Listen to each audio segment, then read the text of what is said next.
Hello friends, Ram Ram. कैसे हो आप सभी? उम्मीद करता हूं कि आप लोग अच्छे होंगे। आज मैं बात करने वाला हूं एसएससी जीडी में असम राइफल का क्या जॉब प्रोफाइल है। जैसा कि मैं पिछले वीडियो में बताया हूं एसएससी जीडी में सीआरपीएफ का जॉब प्रोफाइल, उसी प्रकार से इस वीडियो में बताने वाला हूं असम राइफल का क्या जॉब प्रोफाइल है। इसमें क्या क्या योग्यता होनी चाहिए, इसमें जाने के लिए ड्यूटी क्या है इसका, इसमें सैलरी कैसा है, कितना सैलरी मिलता है और छुट्टी जो मिलता है वो कितने दिनों की मिलता है, फैमिली लाइफ कितना है, मतलब फैमिली के साथ रहने का मौका इसमें मिलता है तो कितने दिनों के लिए मिलता है और कब मिलता है, इसमें जो है प्रमोशन होता है या नहीं, मेडिकल फैसिलिटी इसमें है या नहीं है, कैंटीन फैसिलिटी है या लिकर फैसिलिटी, ये सारे टॉपिक के बारे में इस वीडियो में बताने वाला हूँ से क्या क्या फैसिलिटी है और कैसा ड्यूटी कैसा सैलरी है।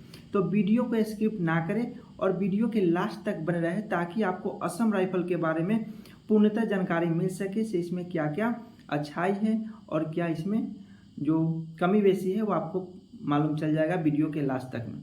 तो सबसे पहले इसमें बात करते हैं असम राइफल का जो वर्दी है। अगर आपका सपना था कभी आर्मी में जाने का, आर्मी का वर्दी पहनने का, तो वो सपना आपका वर्दी का असम राइफल में जाने से पूरा हो सकता है, क्योंकि असम राइफल का जो वर्दी है सेम टू सेम आर्मी के तरह इसका वर्दी पैटर्न है। तो आर्मी का वर्दी और असम राइफल का वर्दी सेम होता है, चाहे फिर कैंटीन का फैसिलिटी आपका सेम मिलेगा आर्मी की तरह। बहुत ऐसा फैसिलिटी है जो आर्मी की तरह इसमें देखने को मिलती है। तो अब इसमें बात करते हैं से इसमें जो होता है योग्यता क्या होती है। तो अगर आप असम राइफल में फॉर्म भरना चाहते हैं तो आप ऐसे तो एसएससी जीडी से भरेंगे, तो उसका जो एजुकेशन है, उसका जो योग्यता है, सेम वही योग्यता जो है असम राइफल में होती है, क्योंकि आप एसएससी जीडी के थ्रू ही भर्ती होते हैं असम राइफल में। तो असम राइफल में भर्ती होने के लिए आपको 10वीं पास होना होगा, तब आप इसमें फॉर्म को भर सकते हैं। और एज लिमिट की बात करूं तो 18 वर्ष से लेकर 23 वर्ष के बीच आपका अगर एज लिमिट है, आप जनरल, मैं जो एज बता रहा हूँ एक नॉर्मल है, इसमें कोई छूट वाला एज नहीं बता रहा हूँ, तो 18 से 23 वर्ष के बीच अगर आपका एज है तो आप इसमें एलिजिबल है, फॉर्म को भर सकते हैं। ये हो गया इसका जो योग्यता होता है। उसके बाद बात करते हैं इसमें ड्यूटी की। इसका ड्यूटी कैसा है और कहाँ पे ड्यूटी होता है। इसका जो ड्यूटी होता है, सबसे पहले बात करते हैं इसमें ट्रेनिंग की। तो ट्रेनिंग इसका जो होता है, आपका सिलेक्शन हो जाता है, सिलेक्शन प्रोसेस से आप गुजरते हैं और सभी में पास करते हैं तो आपका सिलेक्शन हो जाता है, तो आपको ट्रेनिंग के लिए बुलाया जाएगा। तो ट्रेनिंग आपका कराया जाएगा। ट्रेनिंग जब खत्म होता है तो फिर आपका बटालियन डिटेल होता है। बटालियन डिटेल होने के बाद फिर आपका ड्यूटी करना होता है। तो उसमें ड्यूटी क्या क्या करना होता है, इसमें अधिकांश जो ड्यूटी होती है नॉर्थ ईस्ट में करनी होती है। ज़्यादातर जो ड्यूटी होती है नॉर्थ ईस्ट में रह करके अपना ड्यूटी करनी पड़ती है। उसके अलावा आपको जम्मू कश्मीर में भी इसकी कुछ बटालियन है, तो वहाँ पे भी आपका ड्यूटी करना पड़ेगा, जेएंडके में भी। इसके अलावा दिल्ली में भी कुछ बटालियन हैं, तो वहाँ पे भी ड्यूटी का मौका आपको मिलेगा असम राइफल में, लेकिन ज़्यादातर होता है नॉर्थ ईस्ट में इसका ड्यूटी होता है। 80 से 90% जो ड्यूटी करने का आपको जो मौका मिलेगा वो नॉर्थ ईस्ट में होगा। तो नॉर्थ ईस्ट के जो भी बच्चे हैं, जो भी कैंडिडेट है, जो भी उम्मीदवार हैं, उनके लिए जो सिलेक्ट करते हैं एसएससी जीडी में, वो ज़्यादातर असम राइफल ही सिलेक्ट करते हैं, क्योंकि उसका जो जितना सर्विस होता है वो नॉर्थ ईस्ट में ही ड्यूटी में गुजर जाता है। तो ये उनके लिए बहुत ही बेस्ट होता है, लेकिन अदर स्टेट वाले के लिए असम राइफल उतना बेस्ट नहीं होता है, क्योंकि नॉर्थ ईस्ट में पूरा सर्विस ही गुजरता है। कभी कभी जेएंडके में जाना पड़ता है, नहीं तो ज़्यादातर नॉर्थ ईस्ट में भी ड्यूटी करना पड़ता है। इसके अलावा आप असम में, अरुणाचल प्रदेश, नागालैंड, मणिपुर, मिजोरम, त्रिपुरा, मेघालय, इन सब जगहों पे ज़्यादातर ड्यूटी असम राइफल की होती है। तो ये सब जो ड्यूटी है एक ही तरफ है, चाहे वो असम हो, मिजोरम हो या फिर नागालैंड हो, तो ये सब जो है नॉर्थ ईस्ट के कैंडिडेट के लिए ही बेस्ट माना जाता है। असम राइफल का जो हेडक्वार्टर है वो है मेघालय में। असम राइफल का जो हेडक्वार्टर जो है वो मेघालय में है, जिसको DGAR, director general of Assam rifle कहते हैं। तो अब बात करते हैं इसमें प्रमोशन की। तो प्रमोशन इसमें जो होता है वो कैसा होता है, तो प्रमोशन ये जो भी अर्धसैनिक बल है उसके मुकाबले इसमें प्रमोशन बहुत ही स्लो होता है। इसमें डिपार्टमेंटल एग्जाम बहुत ही जल्दी, जैसे कि सभी में 4 साल के बाद दे सकते हो, वैसे इसमें देने का मौका नहीं मिलता है। इसमें डिपार्टमेंटल एग्जाम नहीं देखने को मिलता है जल्दी। इसमें डिपार्टमेंटल एग्जाम देने के लिए बहुत ही समय लगता है, जैसे 10 साल प्लस ही सर इसमें समय लग जाता है। तो ये हो गया, इसमें डिपार्टमेंटल एग्जाम देकर के आप ऊपर रैंक तक जा सकते हैं, लेकिन आपका सर्विस 10 साल प्लस होना चाहिए, तभी आप इसमें डिपार्टमेंटल एग्जाम दे सकते हैं। तो इसमें अदर जो भी अर्धसैनिक है उससे प्रमोशन इसमें बहुत ही स्लो होती है। अब बात करते हैं इसमें फैमिली के साथ रहने का मौका मिलता है या नहीं। तो इसमें फैमिली आप रख सकते हैं, ऐसा नहीं है कि इसमें फैमिली नहीं रख सकते, फैमिली को रख सकते हैं। आपको असम राइफल में 70% लगभग जो कैंप है उसमें फैमिली रखने का मौका आपको मिल जाएगा। 70% ऐसा जगह है जहाँ पे आपको फैमिली के साथ रहने का मौका मिलेगा। बाकी कुछ बटालियन है जहाँ आपको फैमिली नहीं रख सकते, क्योंकि वो थोड़ा सा डिस्टर्ब इलाका में होता है, तो आप उसमें फैमिली को नहीं रख पाएंगे। ऐसा बहुत बटालियन है जहाँ फैमिली रखने के लिए क्वार्टर बने होते हैं। बहुत से जगह पे फैमिली के साथ रहने के लिए आपको क्वार्टर, जो सरकारी क्वार्टर होते हैं वो बने होते हैं। आपको सिविल में रूम जो होता है किराए पर लेने की ज़रूरत नहीं होता है, आपको क्वार्टर बने मिलेंगे, उसी में आप फैमिली को रख सकते हैं। अब बात करते हैं इसमें कैंटीन, जो कैंटीन का व्यवस्था हो चाहे लीकर का व्यवस्था हो तो इसमें होती है।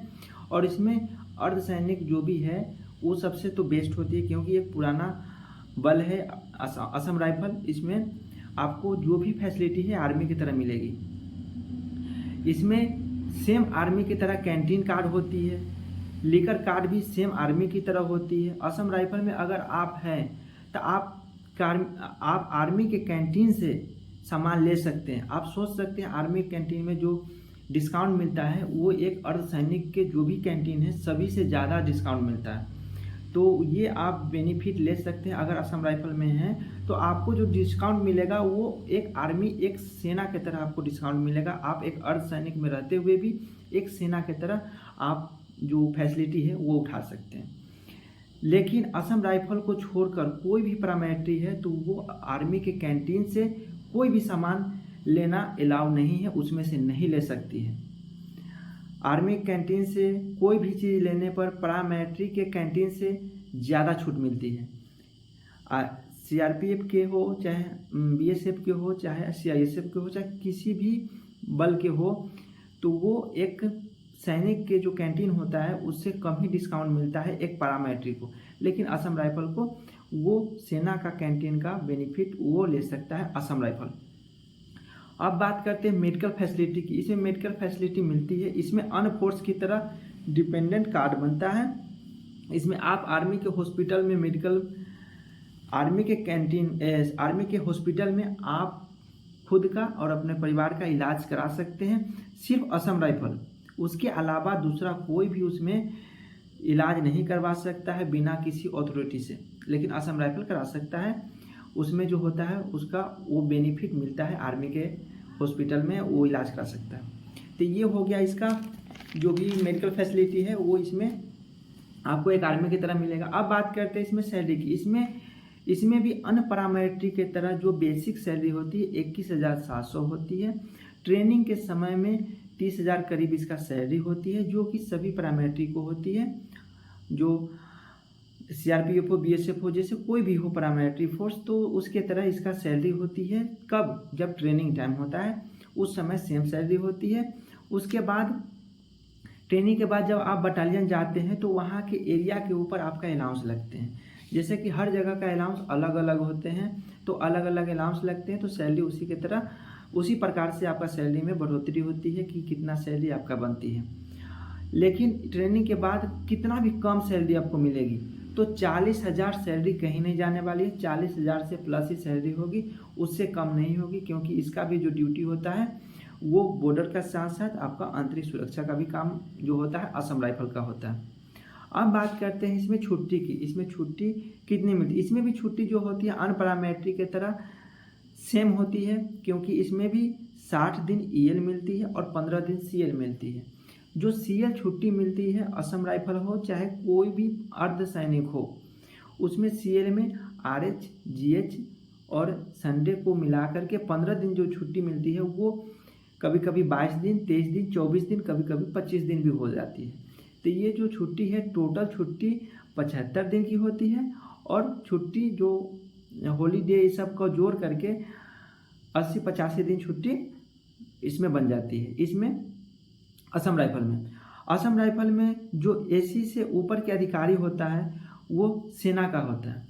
जैसे कि आप दूसरे अर्धसैनिक में बात करें तो उसी में जो एसी से ऊपर के अधिकारी आते हैं उसी के होते हैं, लेकिन एक असम राइफल में जो अधिकारी होते हैं एसी के ऊपर, एसी तक तो असम राइफल के ही होते हैं, भर्ती होते हैं उसमें प्रमोशन करके जैसे होते हैं वो असम राइफल के ही होते हैं, लेकिन उसके ऊपर जो भी अधिकारी होते हैं वो एक सेना से आते हैं और वो उसमें आकर के अपना कमांड करते हैं।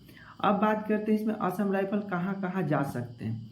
असम राइफल से आप कहाँ कहाँ जा सकते हैं? असम राइफल से आप बहुत जगह जा सकते हैं, जैसे कि आप एनएसजी में जा सकते हैं और उसके बाद आप एनडीआरएफ में जा सकते हैं असम राइफल से। उसके बाद आप एसपीजी में भी जा सकते हैं, वीआईपी में भी जा सकते हैं और आईबी में भी आप जा सकते हैं असम राइफल से। ये सब जगह पे आप असम राइफल से जा कर के अपना ड्यूटी कर सकते हैं। ये हो गया असम राइफल का जो लगभग जो जॉब प्रोफाइल था, मैं आपको बता दिया से क्या क्या इसमें बेनिफिट होता है, कैसे सैलरी होता है, कैसे प्रमोशन होता है, कहाँ कहाँ ड्यूटी होता है, सैलरी कितना बनता है, A to Z जानकारी जो लगभग था मैं आपको दे दिया। वीडियो कैसा लगा कमेंट में जरूर बताइए। अच्छा लगे वीडियो तो वीडियो को लाइक करें, चैनल पे नए हैं तो चैनल को सब्सक्राइब करना ना भूलें ताकि आपको ऐसा ही वीडियो आपको मिलते रहें। फिर मिलते हैं नेक्स्ट वीडियो में नए वीडियो के साथ, तब तक के लिए जय हिंद जय भारत।